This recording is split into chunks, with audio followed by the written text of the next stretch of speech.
Halo Sobat Dunia Seribu Besar, semoga Sobat selalu diberi kesehatan, panjang umur, dan rizki yang melimpah, amin. Sebelum masuk ke alur ceritanya, jangan lupa dukung channel ini ya dengan klik subscribe, like, komen, dan share, terima kasih. Mari kita lanjutkan perjalanan. Li Qiye. Pemuda itu melepaskan aura Raja Naganya tanpa menahan sedikit pun. Orang-orang di tempat itu merasa seolah-olah dada mereka dihantam palu. Raja ketiga itu benar-benar gemetar ketakutan setelah merasakan hal ini. Yunyun dan Mingxi merasakan hal yang sama. Mereka pasti sudah hancur jika bukan karena Li Qiye. Biasanya, penguasa naga menahan aura mereka agar tidak menimbulkan kerusakan. Di sisi lain, pemuda itu menganggap hal ini tidak perlu. Jun Cuichan. Para pemuda terkejut melihatnya. Nama ini dikenal oleh semua orang di benua-benua bawah. Ia mengalahkan para leluhur kuno dan mengalahkan para jenius. Di antara generasi muda saat ini, yang terkuat pastilah Radiant Monarch dari Istana Gatchaser. Namun, yang paling berbakat tidak lain adalah Jun Cuichan karena usianya lebih dekat dengan Yunyun. Akan tetapi, ia meremehkan persaingan dengan teman-temannya dan menganggap tidak ada yang bermaksud mengalahkan mereka. Hal ini tampak sombong, tapi sebenarnya dia mampu membuktikannya. Dia sudah memiliki 4 buah suci sebelum berusia 18 tahun. Dia jauh lebih muda dari Radiant Monarch. Kebanyakan orang percaya bahwa mencapai dan melampaui Monarch hanyalah masalah waktu. Oleh karena itu, ia bepergian tanpa menyembunyikan auranya, selalu tampil seolah-olah dirinya yang terbaik. Jadilah pintar dan enyahlah atau aku tidak akan menunjukkan belas kasihan. Ucapnya dingin sambil menatap ke arah kepadatan. 3 Raja Iblis pertama menjadi jengkel bersama dengan yang baru saja tiba. Dia kuat tetapi ini adalah iblis, dunia mereka. Itu kata-kata yang berat, mari kita lihat seberapa kuat dirimu. Teriak Grimface Monarch dengan marah. Kau mencari kematian. Jun Cuichan memanggil pedangnya. Kilauannya membuat para iblis tidak bisa membuka mata mereka. Mati. Grimface Monarch melepaskan rambutnya. Angin kencang bertiup dan menutupi langit seperti anak panah. Mendering. Sebuah tebasan terang dengan mudah mengubah anak panah itu menjadi debu. Pluuf. Ia melanjutkan dan membagi laba-laba itu menjadi 2 bagian. Saat takdirnya sebenarnya berusaha melarikan diri, ia tertusuk oleh sinar energi dan berubah menjadi saringan. Laba-laba itu mengeluarkan teriakan terakhirnya sebelum mati. 2 raja lainnya merasa ngeri, dan hal yang sama juga dialami oleh iblis lainnya. Aduh, pendekar pedang lain muncul di atas lembah dengan aura agresif yang sama. Sejuta pedang tampak menumpuk di udara, memuncak dalam wilayah pedang. Yang mulia genggam pedang, gumam Mingxi. Jun Cuichan memasang ekspresi serius setelah melihatnya. Begitu banyak yang merusak pemandangan, mati saja. Orang tua itu langsung tertutup ke bawah tanpa menahan diri. Beraninya kau, teriakan kedua Raja Iblis itu.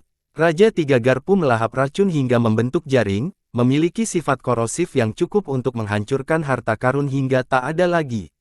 Scarlet Flame Monarch berteriak dan memanggil pedang berapi. Panasnya dapat membakar ribuan alam. Sayangnya, hasilnya adalah 2 kepala menggelinding di tanah. Nasib mereka yang sebenarnya juga dihancurkan oleh energi pedang yang tersisa. Kesenjangan kekuatan tidak dapat diatasi, ini adalah leluhur kuno dengan 5 buah suci. Setan-setan lain melihat ini dan segera berhenti. Hal ini juga berlaku bagi para pihak yang berkepentingan dengan manusia. Baik Jun Cuichan maupun Sword Grasp yang mulia tidak memedulikan siapapun, mengalihkan fokus mereka kembali ke sumber dewa. Nona muda, mohon serahkan sumber dewa dan aku akan menganugerahkan kekayaanmu. Yang tiba-tiba ramah tiba berbicara dengan nada ramah. Dia jarang sekali harus menggunakan kata tolong. Lagi pula, mengingat statusnya, kata-katanya adalah perintah yang mutlak. Yang mulia, jangan terburu-buru. Ada perintah untuk ini dan saya yang pertama datang ke sini. Jun Cuichan tetap angkuh meskipun tahu bahwa dia lebih lemah. Yang terhormat itu melorot ke arah pemuda yang menatapnya tanpa rasa takut.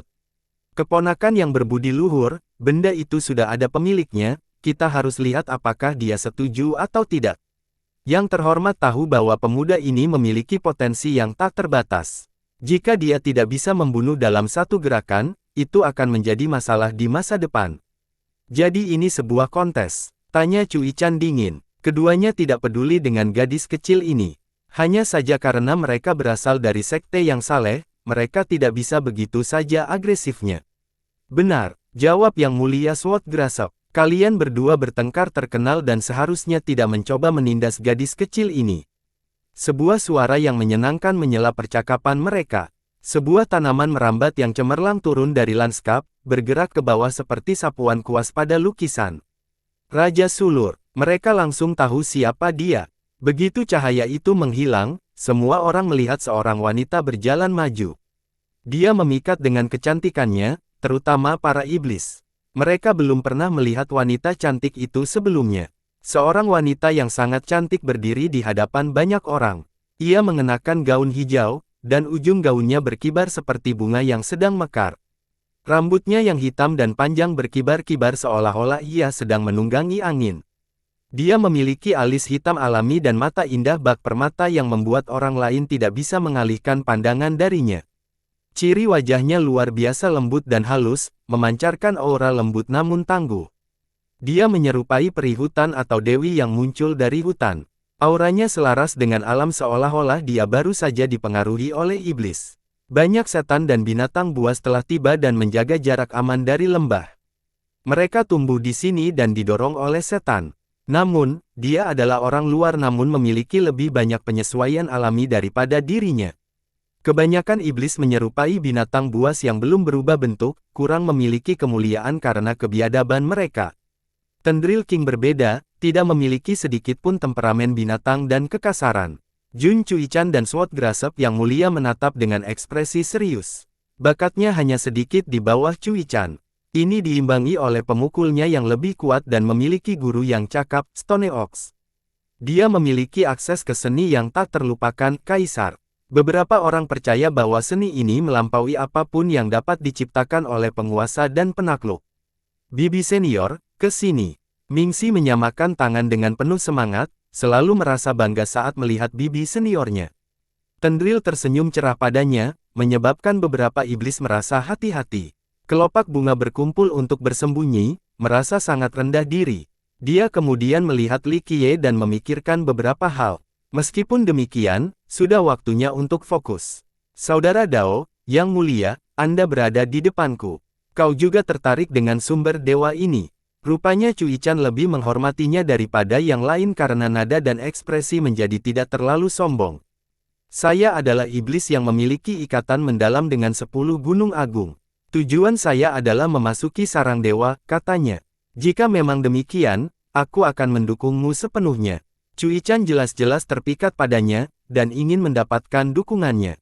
Saya sangat menghargainya. Dia menampilkan senyuman yang membuat orang tidak bisa bosan. Melihatnya, dia kemudian mendekati Lil Frekle dan berjongkok agar sejajar dengannya. Bolehkah aku bertanya dari mana asalmu? Aku juga punya sumber dewa. Jika kau bersedia menukarkan milikmu dengan milikku, kau boleh menjadi muridku atau aku akan menghadiahkan beberapa harta karun. Setelah mengatakan itu, dia mengeluarkan sumber dewa yang berbeda. Itu yang ketiga, gumam Gold Chest. Ukurannya hampir sama dengan miliknya dan jauh lebih kecil dari milik Lil Frekle.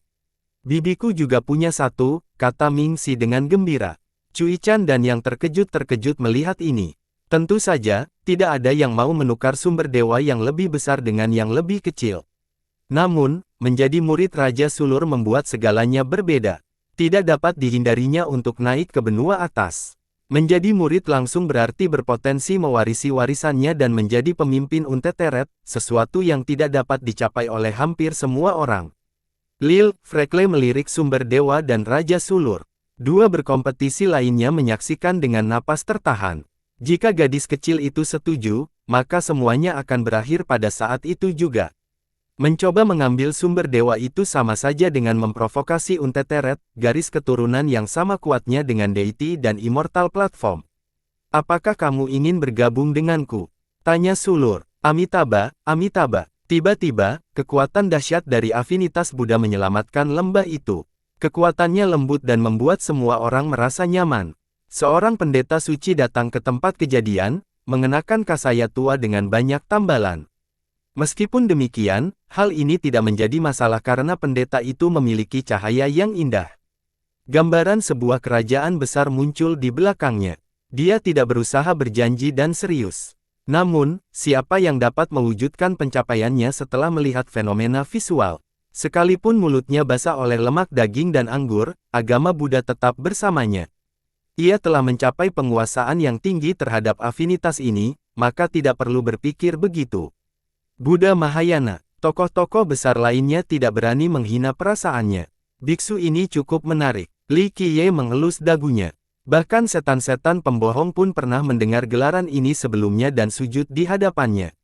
Ia adalah eksistensi unik di benua bawah, yang menyaingi penakluk atau penguasa Dao manapun.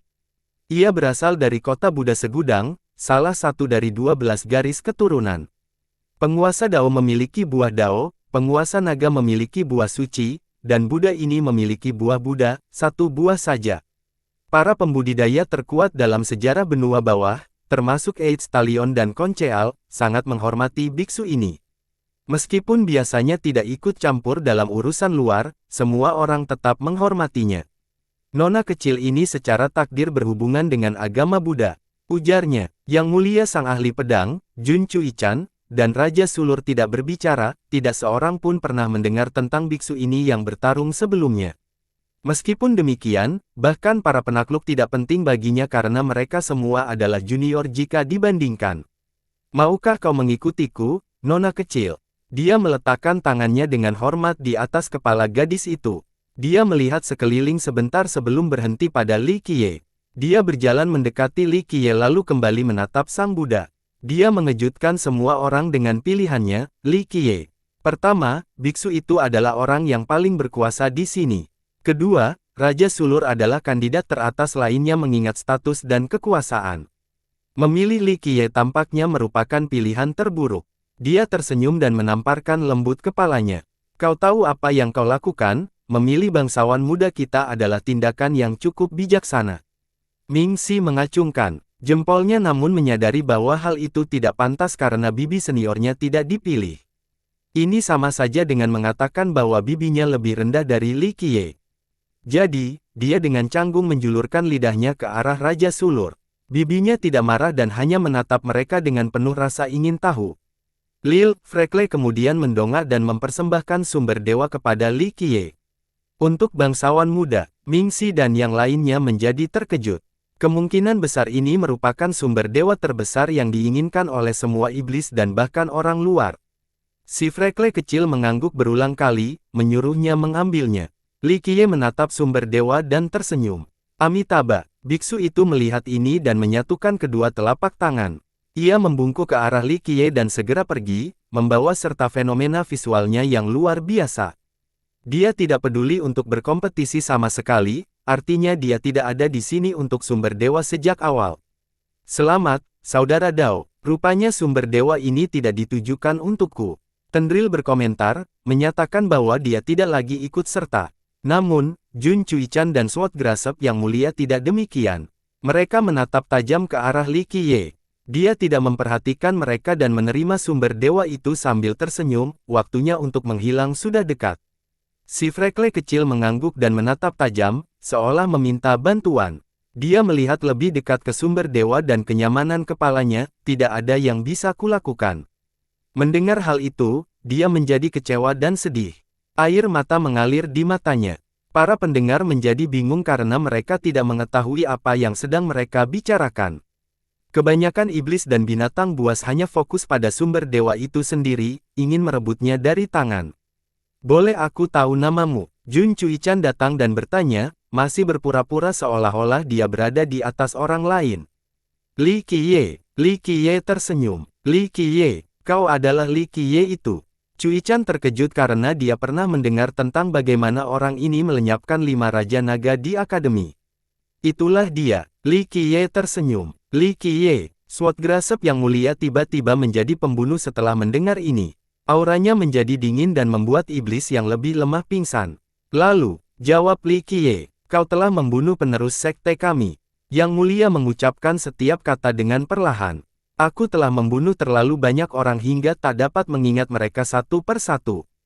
Kata Li Qiye. Para pendengar menarik napas dalam-dalam setelah mendengar pernyataan yang mendominasi ini. Ini melampaui bahkan sikap mendominasi Chuichan karena dia masih menunjukkan rasa hormat kepada yang terhormat. Dia adalah Sword Grasp yang nobel dari Akademi. Ming Si menarik lengan bajunya dan berbisik. Oh, orang itu tidak meninggalkan banyak kesan. Li Qiye mengingat dan berkata, yang dihargai hampir muntah darah setelah mendengar ini sementara untuk iblis.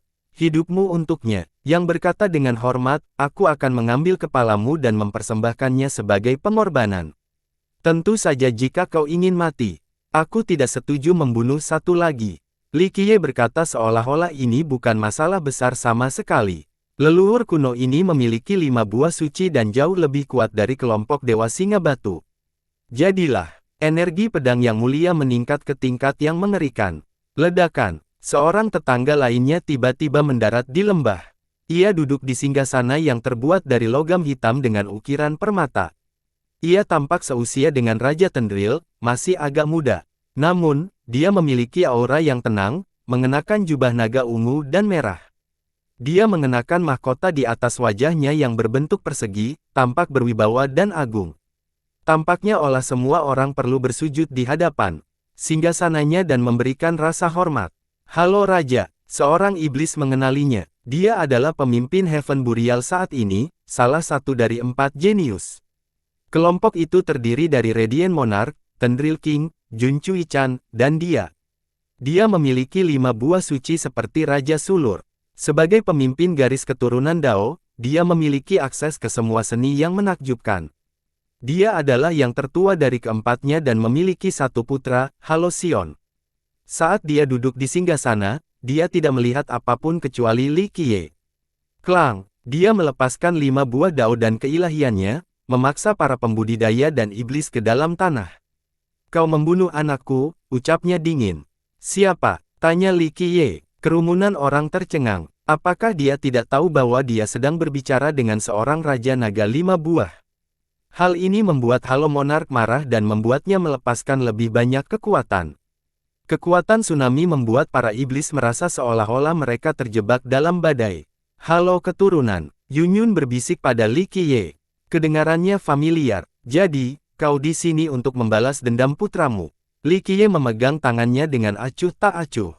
Ingatlah bahwa raja hanya memiliki 1 putra dan memberikan semua cinta. Sekarang, yang diinginkannya hanyalah mencabik-cabik Li Qiye karena sikap meremehkan ini tidak hanya tidak menghormatinya tetapi juga mendiang putranya. Kepalamu akan digunakan sebagai persembahan untuk putraku di surga. Teriakan sang raja sambil mengumpulkan kekuatannya, berubah menjadi makhluk ilahi. Lingkaran cahaya di belakangnya membumbung tinggi ke udara dan dapat meliputi banyak benda langit, awal dari dunia baru. Kekuatan Halo. Para penguasa naga lainnya mengamati teknik ini dengan saksama. Pendiri garis keturunannya memiliki gelar yang sama. Sang penakluk ini sangat cemerlang dan saat ini tinggal di istana surgawi. Para bangsawan lainnya tidak punya pilihan selain tunduk kepadanya. Tekniknya berasal dari salah satu dari 9 kitab suci surgawi, roda ganda pemakaman surga. Yang pertama dikenal sebagai pemakaman, yang kedua adalah surga. Dia fokus pada bagian surga dari kitab suci ini, sehingga menghasilkan terciptanya lingkaran cahaya yang luar biasa. Meskipun teknik ini benar-benar mengesankan banyak orang, Li Qiye hanya tersenyum. Siapkan senjatamu karena ini akan menjadi pertempuran terakhirmu. Halo Monarch meraung, menunjukkan bahwa dia bisa meninju di atas levelnya. Pekik, sebelum Li Qiye bisa bergerak, suara burung elang terdengar dari atas. Momentum raja yang tak terhentikan langsung terhenti sebagai akibatnya. Jeritan itu membuat kerumunan menjadi lemah, tidak dapat bergerak sedikitpun. Bam! Kedua cakar elang itu mendarat dan membuat tanah bergetar hebat.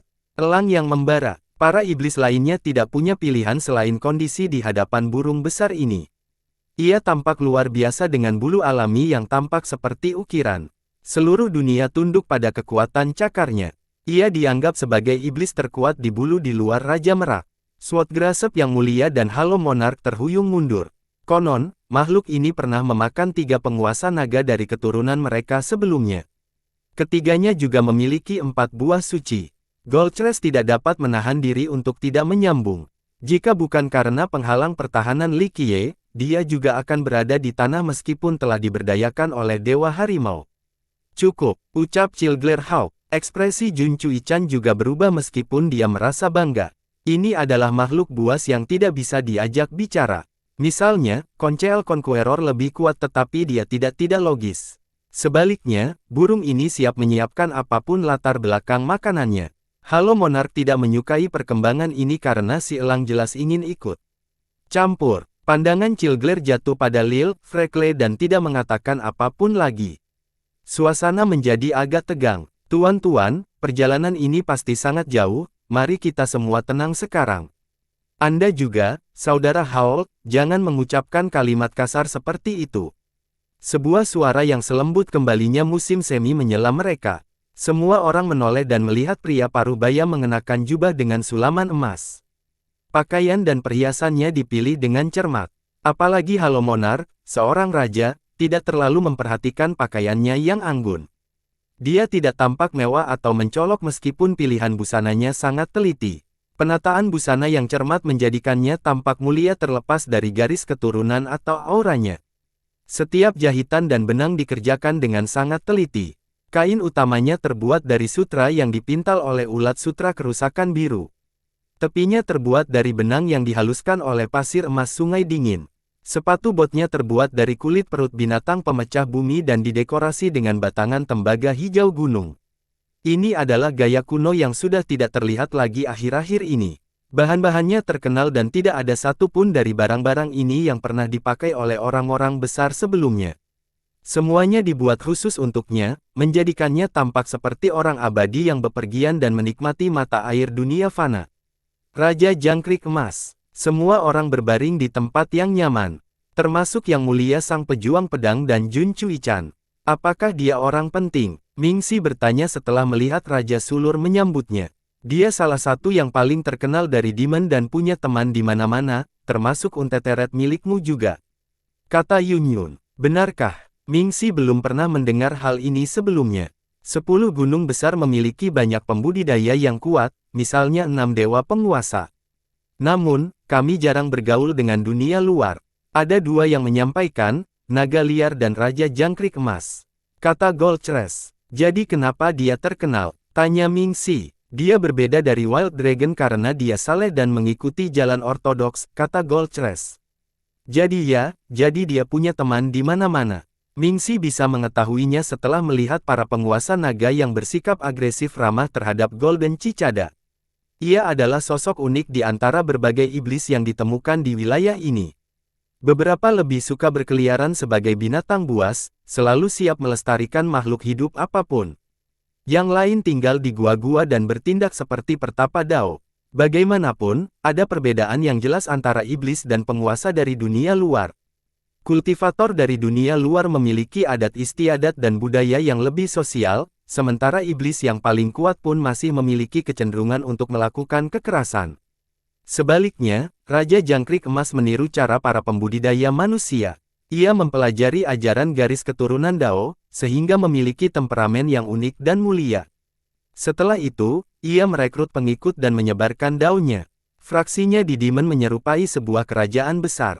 Mengunjungi tempatnya akan membuat orang lain terkagum. Mereka akan berpikir bahwa mereka berada di tempat lain di benua ini, bukan Demon. Meskipun dia tidak bisa meninggalkan tempat ini, dia masih berteman baik dengan para petinggi dari dunia luar. Halo Monark yang sedang marah masih tidak lupa untuk menyapanya. Selain para pembudidaya manusia, para Raja Iblis juga menghormatinya dan selalu memberi muka. Bahkan Cilgler Hawk yang galak pun mengangguk setelah melihat mereka bertemu. Dia juga sangat kuat. Kabarnya dia seperti saudara bagi dewa yang berkuasa, bisik Goldcrest. Wow, tidak heran mengapa bahkan elang pun bermain dengan baik. Yunyun berbisik kembali. Anda pasti rekan. Daois Li. Golden Cicada tidak melupakan Li Qiye dan membungkuk sedikit. Li Qiye tersenyum sebagai tanggapan. Seperti kata pepatah, lebih baik punya teman daripada musuh.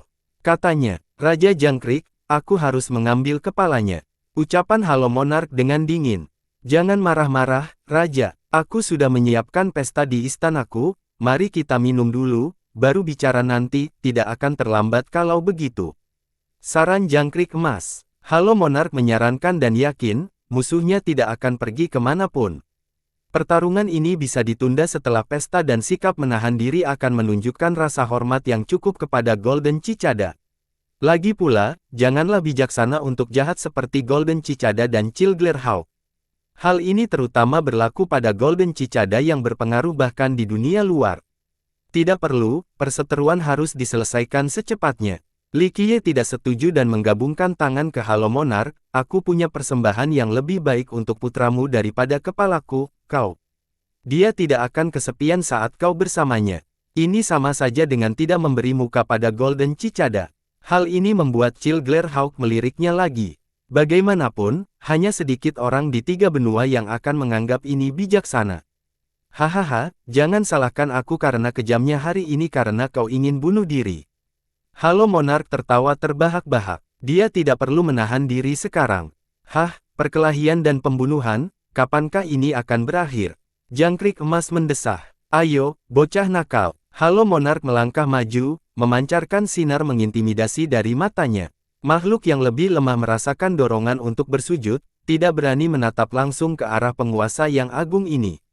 Ledakan. Dia melepaskan vitalitasnya yang tak terbatas dan menutupi seluruh iblis. Jadi ini adalah Raja Naga dengan 5 buah.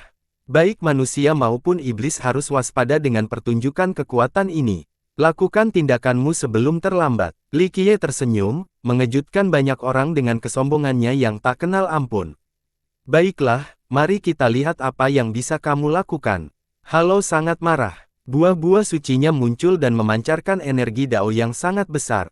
Setiap buah mewakili Dao tertinggi. Ledakan. Dao itu bersatu membentuk 5 cincin yang saling terkait. Ini menciptakan domain yang menarik segalanya. Penta lingkaran surgawi. Teriakannya. Sudah. Jun Cuichan sama sekali tidak menduga hal ini karena Halo langsung menggunakan teknik pamungkasnya. Area di sekitar Li Qiye tertutup dan dia tidak dapat melihat apapun di luar 5 cincin. Gemuruh. Kerumunan melihat cincin-cincin itu bertambah banyak dan menjadi semakin kuat. Beberapa dari mereka memiliki afinitas api. Kelompok lain berubah menjadi pisau yang mampu memutus siklus realitas. Yang ketiga berfungsi sebagai pengikat, yang melekatkan diri pada Li Qiye. Ia tampak seperti terjebak dalam mesin dengan roda gigi tajam yang tak terhitung jumlahnya. Roda-roda gigi itu mulai berputar, ingin menghancurkannya menjadi serpihan-serpihan kecil. Tidak ada tempat untuk bersembunyi karena cincin Dao telah terikat erat di sekitar Li Qiye seperti tali abadi yang tak terhitung jumlahnya. Tidak bagus. Raja Sulur bisa melihat melalui wilayah itu dan berteriak. Baik kematian atau cedera parah. Mata Jun Cuichan mengulangi, dapat mengetahui bahwa dia satu tingkat lebih lemah dari Halo Monarch saat ini. Cilglare-Hawk dan Golden Cicada King juga menyaksikan dengan saksama. Mereka tidak berpikir akan ada hasil yang menguntungkan bagi Li Qiye. Permainan anak-anak. Li Qiye hanya mengangkat tangannya tanpa mengaktifkan Grand Dao apapun. Ledakan. Cincin yang menguncinya langsung hancur. Dia lalu mengulurkan tangannya dengan santai dan melepaskan semua cincin lainnya dalam sekejap mata. Ribuan Dao meledak dan semua orang melihat bayangan telapak tangan besar menghancurkan mereka menjadi berkeping-keping. Semua Raja Naga dan Raja Iblis merasa ngeri. Halo Monarch adalah satu-satunya yang benar-benar terkena telapak tangan itu, menyebabkannya terbanting ke tanah. Dia segera bangkit dan berlimpah seteguk darah. Hal ini membuat semua orang berpikir karena dia adalah seorang jenius tertinggi dengan 5 buah suci. Dia benar-benar orang yang paling hebat di benua bawah. Sayangnya, Li Qiye menghancurkannya dengan mudah, meninggalkan luka yang serius. Meskipun demikian, mereka menyaksikannya dengan mata kepala mereka sendiri. Mingxi dan Goldcrest pernah melihat Li Qiye melakukan hal serupa di masa lalu. Namun, saat itu ia memiliki pengontrol Dao. Saat ini, ia menggunakan kekuatannya sendiri. Yunyun adalah satu-satunya yang tidak terpengaruh karena dia melihat bagaimana dia menghadapi Shadow Rider malam itu. Para penguasa naga yang tercengang mengira bahwa satu-satunya orang lain yang mampu melakukan hal ini di benua bawah adalah Conceal Conqueror. Ini sama sekali tidak masuk akal. Dia terkenal, semua orang tahu apa yang telah diperbuatnya. Di sisi lain, Li Qiye baru saja muncul baru-baru ini. Bagaimana dia bisa begitu kuat? Aku akan mengantarmu pergi sekarang. Li Qiye berjalan menuju raja. Ekspresi Halo menjadi gelap. Dia belum pernah mengalami hal seperti ini selama bertahun-tahun menjadi seorang akademisi. Dia pikir dia bisa bertahan 10 jurus melawan Conceal Conqueror. Ini membuatnya berpikir bahwa ia hanya bermimpi, kalah dalam pertukaran pertama melawan seorang junior. Ini adalah kesempatan terakhirmu untuk menunjukkan apa yang kau punya, imbuh Li Qiye. Kerumunan tidak lagi memujinya setelah menyaksikan kekuatannya. Menghancurkan teknik pamungkas seorang Raja Naga dengan mudah. Dia telah mendapatkan hak untuk mengungkapkan. Rekan Tao, mohon tunjukkan belas kasihan dan Raja akan menghentikan perseteruan ini mulai sekarang juga. Kata jangkrik emas, ingin menyelamatkan nyawa. Menurutmu, siapa dirimu? Li Qiye menatapnya dan berkata, Golden Cicada tidak dapat menanggapi karena biasanya, ia memiliki cukup gengsi untuk mempengaruhi orang lain. Ia berasal dari generasi yang sama dengan dewa yang memerintah bak saat ini, Dewa Lalat Darah. Tentu saja, saya tidak dapat memaksakan masalah tersebut. Hahaha, saudara jangkrik, tidak apa-apa. Salah satu dari kita akan mati hari ini karena aku harus membalas dendam putraku. Halo Raja tertawa, keturunanmu memiliki kitab suci surga, cerminanku sebelum kematian. Li Qiye memberi isyarat provokatif. Bagus. Halo Monark melangkah maju dan tiba-tiba menjadi sangat berat, menyebabkan tanah berguncang.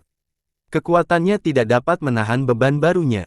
Namun, alih-alih kekuatan meledak keluar, kekuatan justru terkumpul di dalam.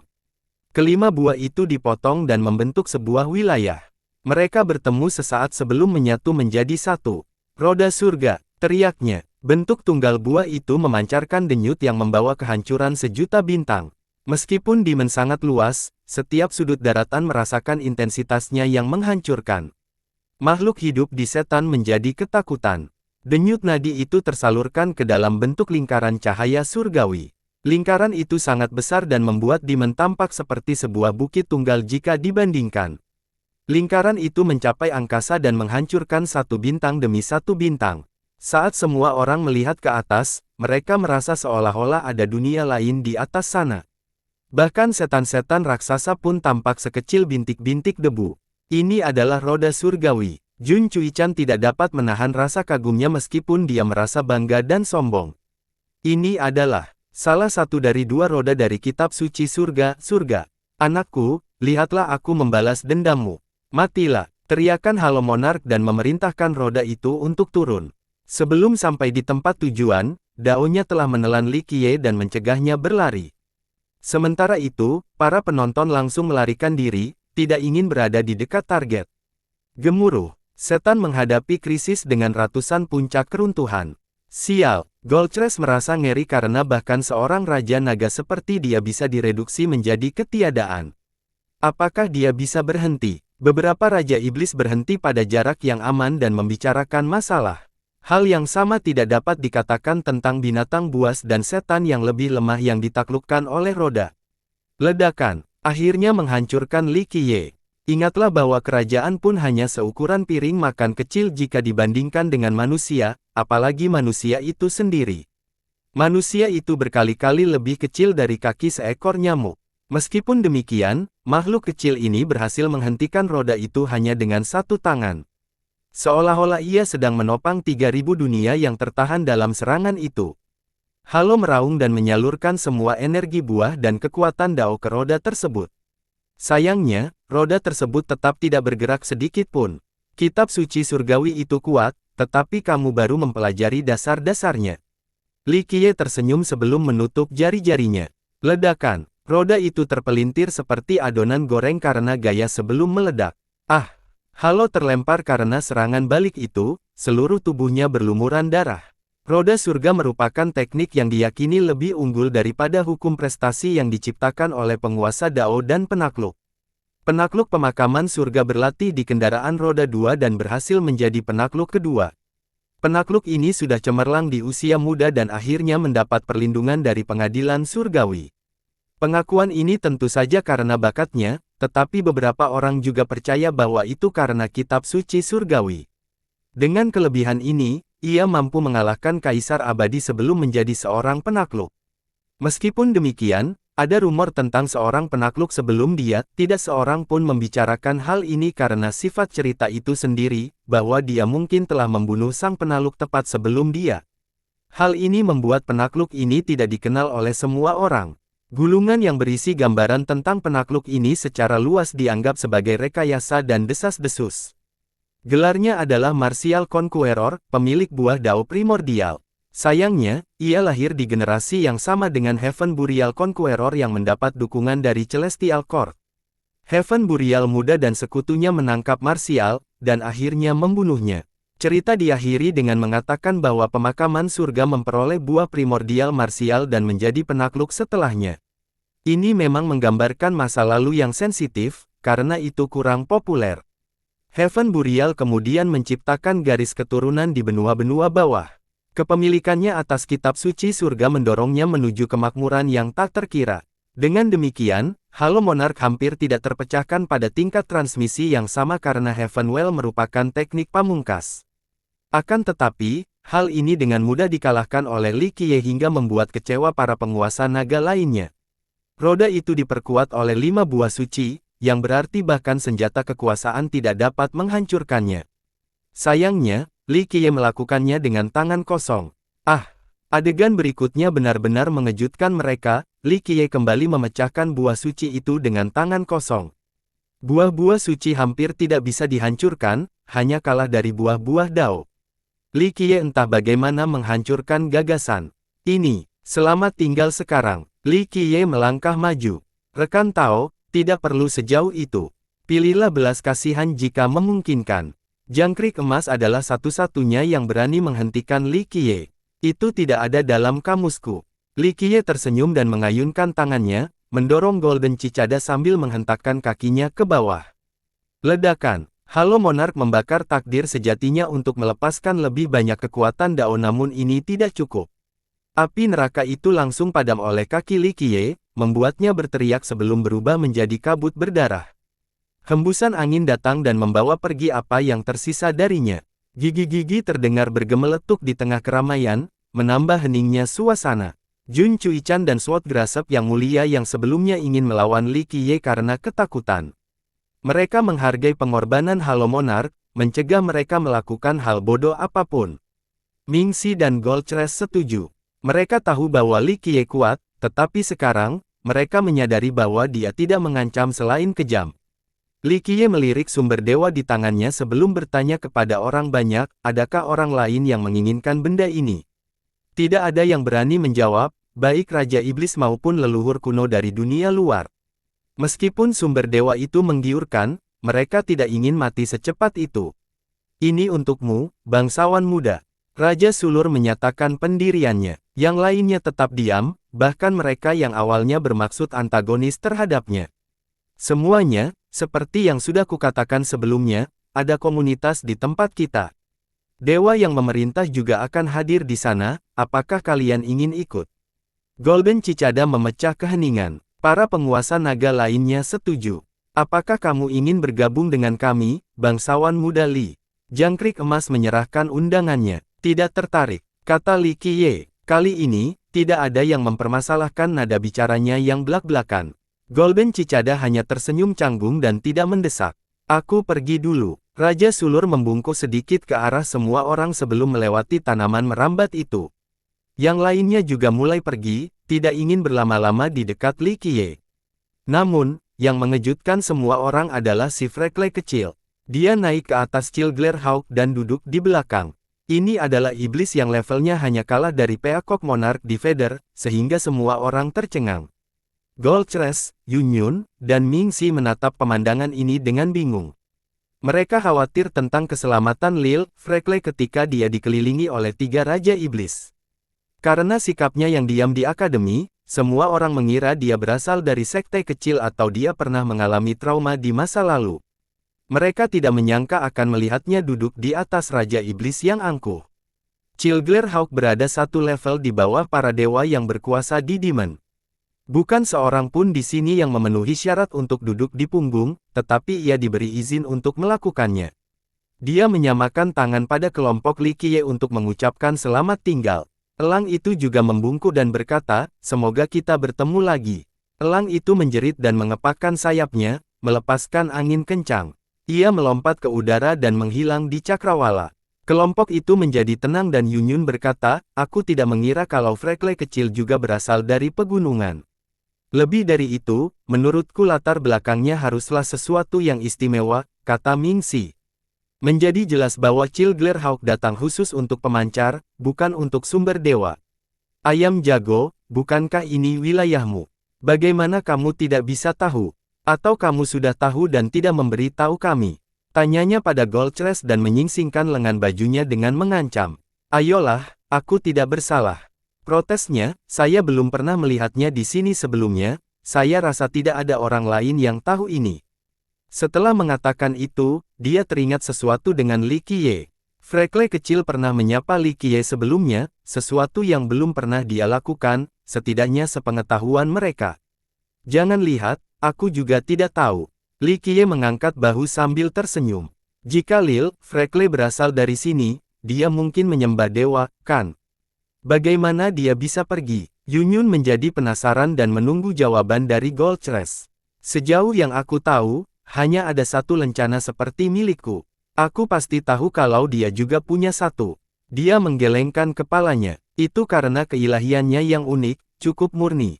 Li Qiye mengungkapkan, keilahiannya. Goldcrest mulai merenung. Iblis yang mana dia? Seekor burung pipit. Mata Mingxi berbinar saat dia berkata. Seekor burung pipit yang menunggangi Cilgler Hawk, kurasa tidak. Burung itu akan langsung memakannya. Goldcrest menjawab, ini memang benar. Elang yang terkenal itu telah memangsa 3 raja naga sebelumnya, apalagi seekor burung pipit kecil. Ayo pergi, kita akan tahu kapan dan kapan untuk tahu. Li Qiye tersenyum dan mulai berjalan. Kelompok itu segera menyusul. Sepanjang jalan, Goldcrest tak dapat menahan diri untuk bertanya, bangsawan muda, teknik hebat apa yang kamu miliki dalam pertempuran itu? Setelah mengatakan itu, dia meniru gerakan tangan Li Qiye saat menghancurkan roda surgawi. Peristiwa itu mengejutkan mereka sampai ke akar-akarnya. Roda surga milik Halo Monarch adalah salah satu benda tersulit untuk dihancurkan pada level itu. Oleh karena itu, mereka berasumsi bahwa Li Qiye menggunakan teknik yang sama hebatnya, teknik yang tak lekang oleh waktu. Teknik yang luar biasa, aku hanya mengambilnya, Li Qiye berkata dengan acuh tak acuh. Pemuda itu tidak tahu bagaimana menjawabnya. Jika jawaban ini datang dari orang lain, mereka tidak akan mempercayainya.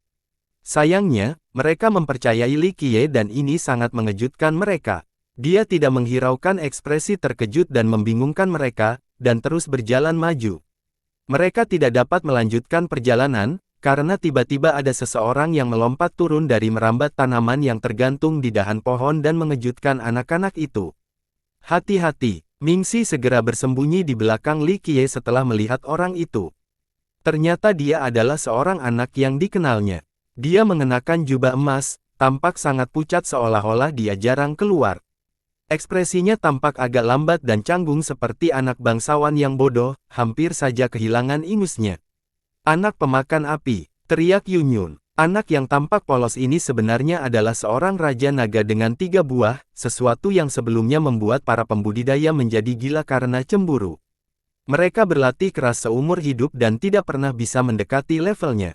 Meskipun demikian, tidak ada kekhawatiran melihatnya di sini karena dia adalah pengikut naga liar. Apa yang kamu inginkan? Tanya Mingxi. Dia mengabaikan Mingxi dan berjalan ke depan Li Qiye, mengeluarkan sebuah benda yang cemerlang. Sumber dewa, seru Goldcrest. Kau ingin memberikannya pada bangsawan muda. Yunyun tercengang. Bagaimanapun, Li Qiye pernah menjadi raja dinasti 8 kuda jantan, yang jelas merupakan musuh dinasti liar. Anak pemakan api datang mencari masalah selama pengobatannya. Para pemuda tidak mengerti mengapa anak pemakan api memilih untuk memberikan sumber dewa kepada musuh. Sumber dewa asli terpecah menjadi 6 bagian. Goldcrest memiliki satu dan begitu pula Lil Frekle. Dia akhirnya memberikannya kepada Li Qiye dan sekarang, dia akan mendapatkan yang lain tanpa melakukan apapun. Mereka bertanya-tanya, mengapa hal ini terjadi? Apakah karena Li Qiye sangat kuat? Tidak, ini tidak mungkin terjadi karena Goldcrest tidak memberikannya kepada Li Qiye. Sumber dewa itu berguna baginya, tetapi pada saat yang sama, dia tahu bahwa Li Qiye sama sekali tidak mengancam. Biarkan aku melihat matamu. Li Qiye menerima sumber dewa dan menyadari sesuatu yang lain. Dia berjongkok agar sejajar dengan Flame Eater Child. Sebagai salah satu dari 10 monster, bocah ini telah membantai banyak orang. Bedanya, yang lain melakukannya dengan sadar. Hal yang sama tidak berlaku bagi anak laki-laki itu. Ia tampak memiliki kekurangan intelektual sejak lahir. Seolah-olah dia tidak tahu apa yang dia lakukan atau moralitas dalam tindakannya. Selain itu, ia menuruti Wild Dragon untuk beberapa kesederhanaan ini. Matanya tampak kusam dan bahkan tak bernyawa, memberikan kesan kebingungan dan kekacauan. Bagaimana anak ini bisa menjadi penguasa naga 3 buah? Wild Dragon, orang terdekatnya, juga bertanya-tanya tentang masalah ini. Apa rahasia di balik keberhasilan anak laki-laki itu dalam simpanan? Li Qiye memperhatikan sejenak sebelum memusatkan perhatian pada mata anak laki-laki itu, sepertinya berusaha menyingkirkan kekacauan itu agar bisa melihat lebih dekat. Ledakan, api ketakutan segera menelan bocah itu dan membakar semua yang ada di sekitarnya. Hal ini mendorong para pemuda untuk bereaksi cepat dan bersembunyi di belakang Li Qiye. Sesuatu membangkitkan semangat anak laki-laki itu dan membuatnya berlari menjauh, menghilang ke dalam gunung. Kau membuatnya takut, bangsawan muda, kata Ming Xi. Ya, Li Qiye mengangguk sambil menatap ke arah itu. Saya tidak tahu apa yang terjadi di dalamnya, dia tidak terlihat seperti orang jahat, komentar Ming Xi. Semua ini karena Wild Dragon, dia hanya menuruti perintah. Menurutku, dia tidak punya pendapat tentang korbannya. Apakah mereka pantas mati atau tidak? Jawab Yunyun. Bagaimana seseorang seperti dia bisa menjadi Raja Naga? Goldcrest tersenyum kecut. Dia bukan orang bodoh. Li Qiye menggelengkan kepalanya, indera keenamnya mungkin tersegel. Indera keenam, siapa yang melakukannya? Lagi pula, bukankah seharusnya berhenti untuk memuji dengan sukses juga? Yunyun menjadi terkejut. Kau benar, kau tidak bisa bersikap seperti itu. Ming Xi menimpali. Itulah bagian yang menarik. Ada cerita di balik ini, aku belum tahu kenapa. Li Qiye tertarik. Membantu kita membantu memecahkan misteri ini. Ming Xi merasakan hal yang sama, berpikir bahwa Li Qiye dapat memecahkan misteri ini. Ayo pergi, dia tidak akan jauh. Li Qiye tertarik karena bocah itu berinisiatif memberikan sumber dewa, bukan sumber dewa itu sendiri. Oleh karena itu, dia menempatkan Shadow Rider dan fokus pada Flame Eater Child terlebih dahulu. Para pemuda pun penasaran dan ingin tahu bagaimana seseorang yang cerdas dan lamban seperti dia bisa mencapai wilayah para penguasa naga. Dia berlari cepat tetapi tidak cukup cepat untuk lolos dari kejaran Li Qiye. Meskipun demikian, Li Qiye tidak terburu-buru dan tidak terburu-buru. Bangsawan muda, mengapa Little Freckle dan Flame Eater memberikan sumber dewa mereka? Yunyun tidak dapat menahan diri untuk bertanya. Yang satu adalah musuh sementara yang lain tidak memiliki hubungan apapun dengan Li Qiye. Jika kita harus mencari insentif, itu karena mereka berhati murni dan secara intuitif mengetahui siapa yang seharusnya memiliki sumber dewa ini. Li Qiye tersenyum. Hei, kamu dengar itu? Ming Xi menggoda Goldcrest, keduanya berhati murni, karena itulah mereka memiliki bakat. Dan bagaimana kabarmu? Kau telah mengikuti bangsawan muda itu begitu lama namun kau masih menyimpan sumber dewa. Hatimu pasti agak ternoda. Goldcrest tersipu dan tersenyum canggung, bangsawan muda itu bisa mengambil kapanpun dia mengacungkan. Hal-hal ini tidak penting di suatu tempat, hanya saja lucu bahwa mereka memilih untuk memberinya tempat tidur, kata Li Qiye. Benar, aneh sekali. Ming Xi setuju dengan pernyataan itu. Ledakan. Akhirnya mereka melihat kobaran api yang mengerikan di depan. Kobaran api itu memiliki dua elemen, api dan udara. Kombinasi ini menghanguskan dan meratakan seluruh pegunungan. Binatang-binatang dan burung-burung yang lamban tidak dapat melarikan diri tepat pada waktunya, dan menemui ajal mereka. Api gila, teriak Yunyun setelah melihat kobaran api yang ganas dan kacau. Api itu tak terkendali dibandingkan dengan api Dao biasa. Raja Elemental juga ada di sini. Goldcrest mengenali pengguna itu. Kelompok itu mengerahkan dan maju melihat bahwa raja ini sedang berperang melawan anak pemakan api. Bersambung.